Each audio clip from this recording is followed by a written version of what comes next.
Well, it's getting to be that time of year again. Walmart is putting out the Halloween decorations. Spirit Halloween has returned again. And it's this time of year, I just get a fancy to watch some old, possibly silly, monster film, preferably from the 1940s. And on my list was an old treat called Revenge of the Zombies from 1943. This one has John Carradine as this lanky, creepy mad scientist. It's got the adorable Gale Storm. It's got former Batman Robert Lowery. It's got Bob Steele of The Big Sleep. And even has my hero, Mantan Moreland. And zombies! What more could you want? Well, I'll give a summary of this film, spoiler free, and then I'll offer some closing thoughts.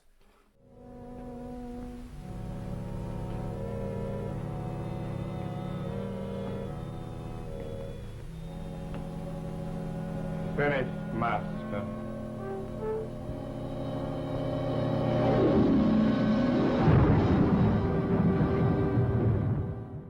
Well, the film opens up with the character of Lazarus, played by actor James Baskett, who was famous for playing the character of Uncle Remus from Disney's controversial Song of the South movie. And he is there to give out a call to summon some of the doughy-looking zombies to come and work. So the character of Scott, actor Maurice Hugo, has returned to his old home in Louisiana, and he meets with his old family doctor, Harvey Keating, played by actor Barry Malcolm, who suspects that his sister, Lila, has died of unnatural causes, perhaps poison, and the doctor can't treat her because Lila's husband is this Dr. Von Alterman character, and he won't allow it. Now, also with Scott is private detective character Larry Adams, played by actor Robert Lowery. Well, we cut over to a scene of the zombies hard at work on building a coffin. And the character Lazarus tells his master, who we see is Dr. Max Heinrich von Alterman, played awesomely by John Carradine. And he is great in this film, by the way. He's a creepy mad scientist. And he approves of the coffin that has been built. And he walks over and looks at his dead wife, Lila, played by actress Vita Ann Borg. Now, of course, he's got the typical, mad scientist lab going on with the glowy lights, the beakers, and the creepy pumps and tubes and stuff. It's all great. So Scott and Larry, they're suspecting something weird is going on, and they go to investigate. And they decide to switch their names just in case, any funny business happens. I guess they can, cover for each other, I guess. And then meanwhile, we see, hey, it's Mantan Moreland, and he's just dancing away outside while he waits. I'm in the groove, ain't I? Holy jumping Jupiter. Mr. Scott. So the heroes go to visit with this Dr. Von Alterman, and at the door they're greeted by his servant, Mammy Beulah, who's played by actress Madame Soltawan. Now, she was previously in the film King of the Zombies that I reviewed earlier. She and Mantan Moreland were both in that film, but she was a different character in that film. She lets them in, and they go to meet with Jennifer, who's sort of a secretary there, played by the lovely actress Gale Storm. And then they meet with the doctor, and he agrees that they can stay for the night. They'll get some rooms, and then they ask if they can go see the body of Lila.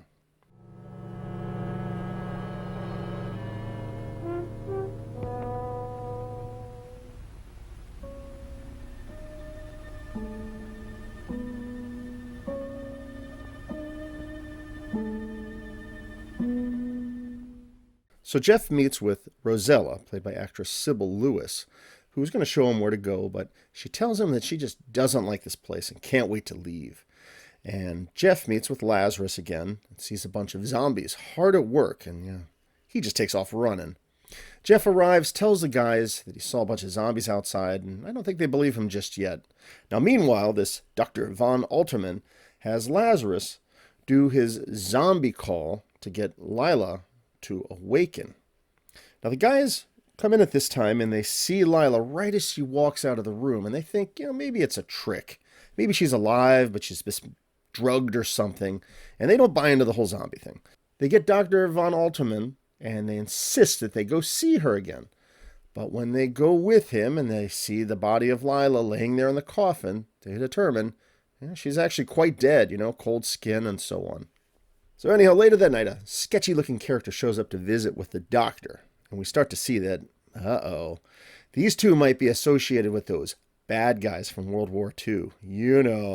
Well, the film seems to intentionally be vague about that, but, come on, they say things like, auf Wiedersehen, and, we can kind of figure out what side they're on. But anyhow, this agent, who's played by Bob Steele, is one of those legendary actors who I've seen in a bunch of the old films on this channel. Most recently, The Big Sleep.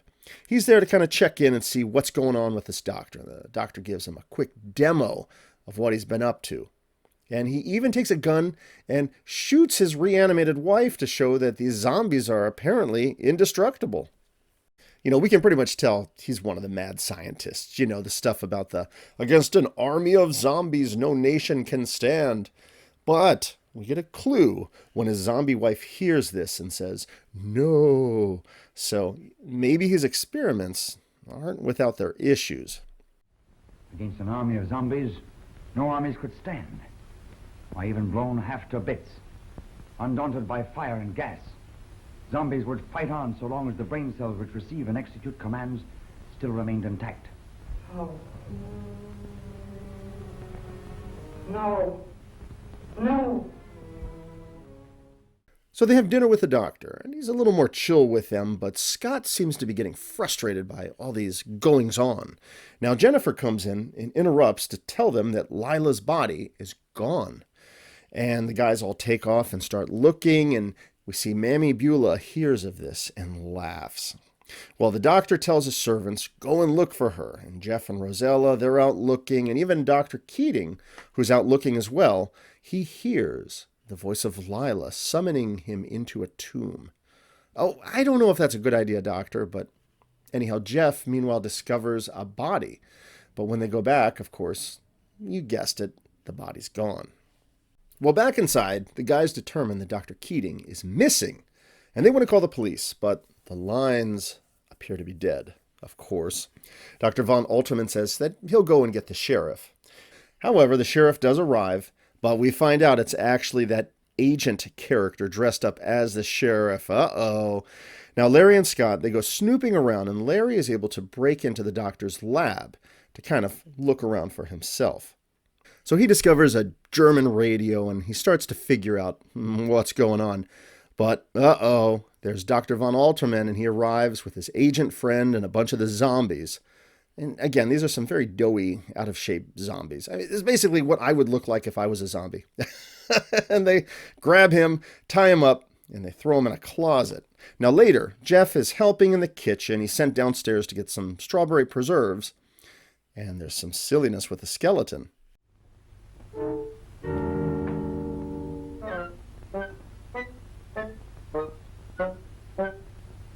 That did it.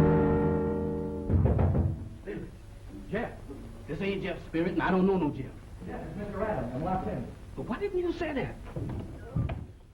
So Larry calls out, and Jeff hears him and lets him out. Now Larry gets back to the kitchen and talks to Mammy Beulah, and she takes Larry outside, and she summons Lila, and he gets to talk to her. And Lila says to guard her brother until midnight, and that's when something big is going to go on. Now later, the guys have gathered for drinks with the Dr. von Alterman when Larry arrives, and saying that he's sorry to be late for dinner, but he was tied up. But he plays along with Dr. von Alterman, and they gather and have dinner. But that sneaky doctor has drugged all of their drinks. I mean, Larry, he already tied you up, so don't you kind of know he's a bad guy at this point? But whatever.